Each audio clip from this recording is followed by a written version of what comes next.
didn't like that one.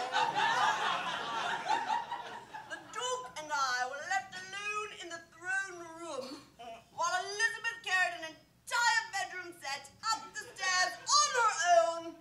The strength of 1,000 mules, that woman. Indeed. Yes, you see, she'd strapped a mattress to her head and tottered off up the winding staircase.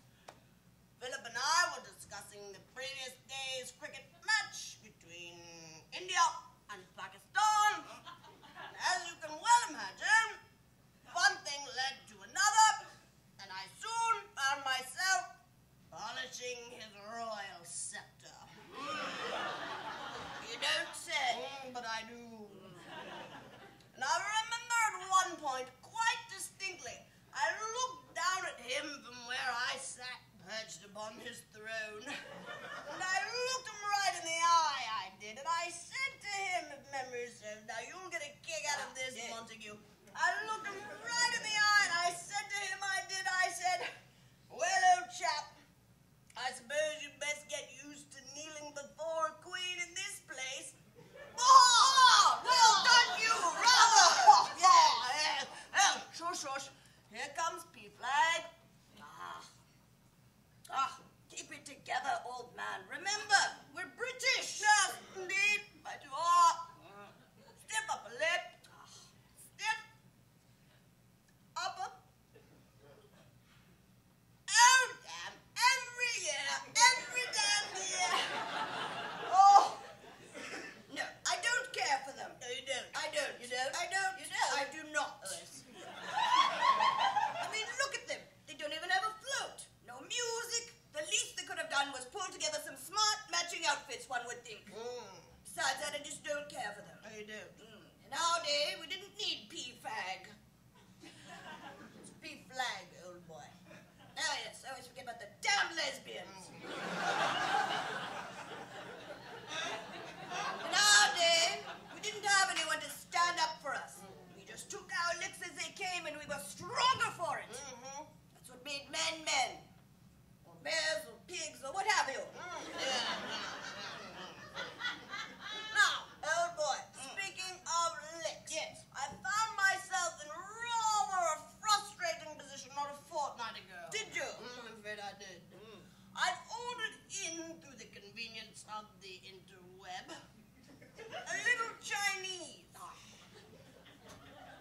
But when the knock came upon the door, and I answered it in my customary black PVC unitard,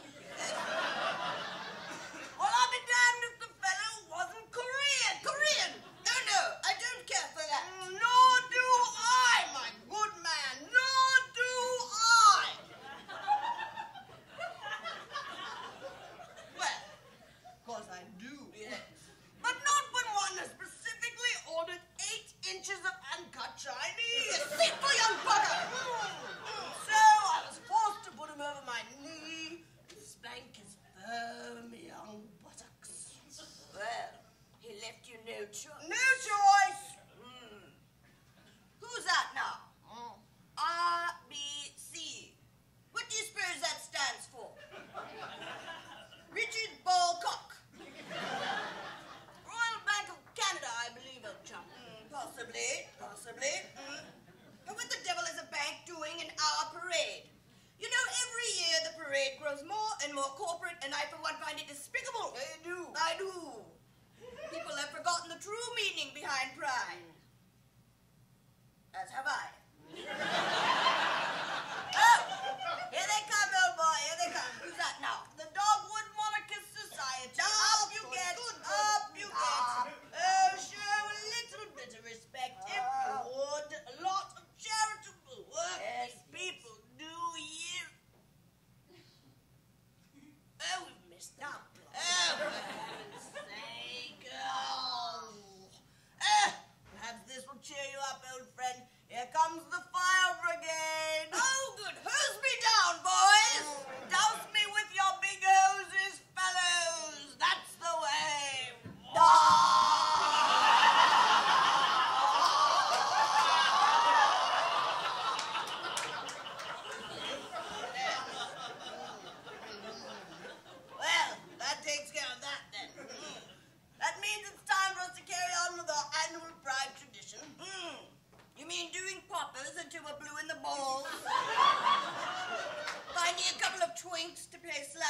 banana with, and waking up in a pool of unidentifiable bodily fluids. Monty, you sentimental old fool, you. That is our Valentine's Day tradition. Ah, yes, right you are. Blair